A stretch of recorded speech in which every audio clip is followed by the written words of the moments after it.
La respuesta de España al desastre se ha equiparado invariablemente con la generación de 1898.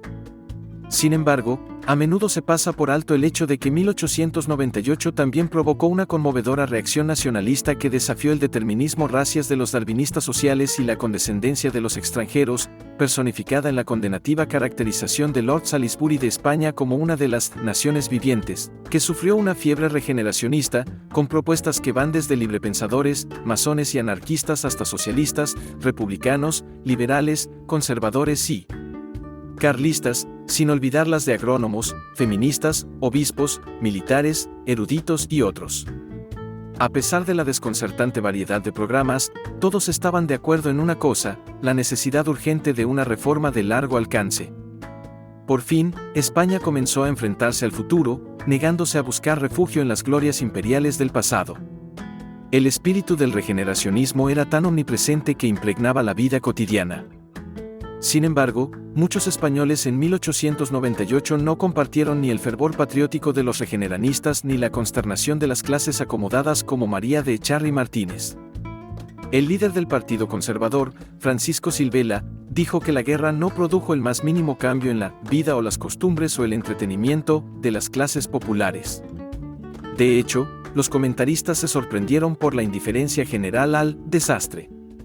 Cuando la noticia de la calamidad de la bahía de Manila llegó a Madrid, la gente asistió a la corrida de toros del domingo como si nada hubiera pasado. La reacción en las zonas rurales, donde la abrumadora mayoría de los españoles todavía vivían, fue inexistente. Esto fue sintomático de una realidad mucho más amplia. A lo largo de toda España había muchos más que trabajaban en silencio, preocupados solo por el pan de todos los días, observó Miguel de Unamuno, que los que se molestaban por los eventos públicos. La pobreza, el aislamiento, casi la mitad de los 9.200 pueblos y aldeas del país eran inaccesibles por carretera hasta 1910, y el analfabetismo de 2 de cada 3 españoles contribuyeron a esta indiferencia. El hecho de que para la mayoría de los españoles rurales la identidad no estuviera moldeada por el lenguaje escrito significaba que tendían abrumadoramente a asociar a su comunidad con una localidad, no con la nación. A pesar de la escasez de sentimiento nacional, la guerra, sin embargo, tuvo un impacto en las zonas rurales. El reclutamiento había hecho que la guerra fuera profundamente impopular, ya que privó a las familias campesinas del trabajo de sus jóvenes sanos. Además, el estallido de la guerra en mayo de 1898 había afectado negativamente el valor de la peseta, que, junto con una ola de malas cosechas desde 1896, había subido el precio del pan. Los disturbios siguieron en gran parte del país. En Asturias, Castilla-La Mancha y Soria, relacionado con el diario republicano El País, los disturbios asumieron posiciones extremadamente graves, con el saqueo de negocios y hogares, asaltos a fábricas, sacos de trigo cortados abiertos, esparciendo el precioso trigo en el suelo, y una población como rehén de los alborotadores que liberan a los prisioneros en cada provincia, en cada ciudad, en cada pueblo e incluso en cada aldea. Las mismas exigencias de la lucha diaria en 1898 ayudan a explicar por qué la mayoría de los españoles eran indiferentes o simplemente no eran conscientes del desastre. El sistema político de restauración. Los pensadores regeneracionistas insistieron en que la principal causa del desastre era el sistema político establecido tras la restauración de la monarquía borbónica en 1875. El arquitecto del llamado sistema de restauración fue el capaz, sardónico y contundente Antonio Cánovas del Castillo, cariñosamente conocido como el Monstruo. Su objetivo primordial era eliminar la inestabilidad política de principios del siglo XIX, un periodo caracterizado por la guerra, los levantamientos militares, las guerras civiles, la revolución y la ineficacia. El nuevo orden político se basaba en 2 premisas. La primera fue que el ejército tuvo que ser retirado de la política.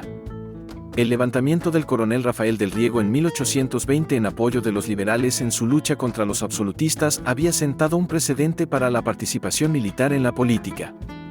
La posterior dependencia de los liberales del ejército significó que numerosos primeros ministros eran generales, no políticos, y que la figura pública más popular en España entre las décadas de 1830 y 1870 fue el general Baldomero Espartero. No es sorprendente que el ejército, no el parlamento, llegara a ser visto como la institución nacional suprema. Sin embargo, Cánovas del Castillo puso fin al protagonismo político de los militares al concederles el control de las colonias y la cartera ministerial de las Fuerzas Armadas. El segundo pilar del sistema de restauración fue el turno pacífico o rotación pacífica, en el poder de los dos partidos monárquicos, los conservadores bajo Cánovas del Castillo y los liberales bajo Praxe de Sagasta. Esta fue una rotación pacífica porque se basó en un acuerdo preelectoral entre los partidos dinásticos en cuanto a cómo se dividirían los escaños en el Parlamento. En otras palabras, las elecciones fueron amañadas, un acuerdo cínico que fue considerado como un mal necesario por sus beneficiarios. De hecho, Cánovas del Castillo consideraba el nuevo orden político como la mejor solución posible bajo esas circunstancias, convencido de que un país como España aún no estaba listo para la política de participación masiva. La denuncia más vociferante del sistema político de restauración se hizo en Oligarquía y Caciquismo, un libro editado por el abogado aragonés, reformador infatigable y principalmente regeneracionista, Joaquín Costa. La oligarquía y el caciquismo criticaron al sistema por su elitismo egoísta, su negación de la política de masas y su subterfugio electoral. El principal villano del libro era el cacique, una palabra de origen caribeño que denotaba un jefe o ejecutor local. Desprovisto de cualquier posición legal o institucional, el cacique tuvo que organizar las elecciones generales de acuerdo con la voluntad de los políticos de Madrid. Esto se logró mediante una serie de estratagemas, que incluyeron la concesión de favores, la compra de votos, la falsificación de la lista electoral, la ruptura de las urnas y, a veces, la coacción. Se ha asumido ampliamente que el caciquismo era peculiar de España, pero esto es un mito. A lo largo de la Europa del siglo XIX, la negligencia electoral era la norma, no la excepción. Portugal, Italia y Grecia albergaban sistemas muy similares al caciquismo. Sin embargo, enmarcar esto en términos del sur de Europa tiende a reforzar la idea de que estaba atrasado en relación con el norte. En realidad, las elecciones en el norte de Europa estuvieron plagadas de robo de papeletas, uso de influencias e intimidación física durante gran parte del siglo. En Gran Bretaña, uno de los estados más liberales, las elecciones generales de 1868 entre Gladstone y Disraeli fueron tan corruptas como sus predecesores, y no fue hasta la Ley de Prácticas Corruptas de 1883 que se hizo una diferencia sustancial en el funcionamiento del sistema electoral. Del mismo modo, el primer país del mundo en introducir partidos políticos modernos. Los Estados Unidos de América tuvieron resultados electorales falsificados a lo largo de todo el siglo XIX. Sin embargo, el cacique no era solo un ejecutor electoral. Actuaba como corredor o intermediario entre el Estado y el público en general, obteniendo puestos de trabajo, contratos, resoluciones legales, proyectos de obras, exenciones fiscales, y así sucesivamente, a cambio de la lealtad personal de un individuo o algún otro tipo de compensación.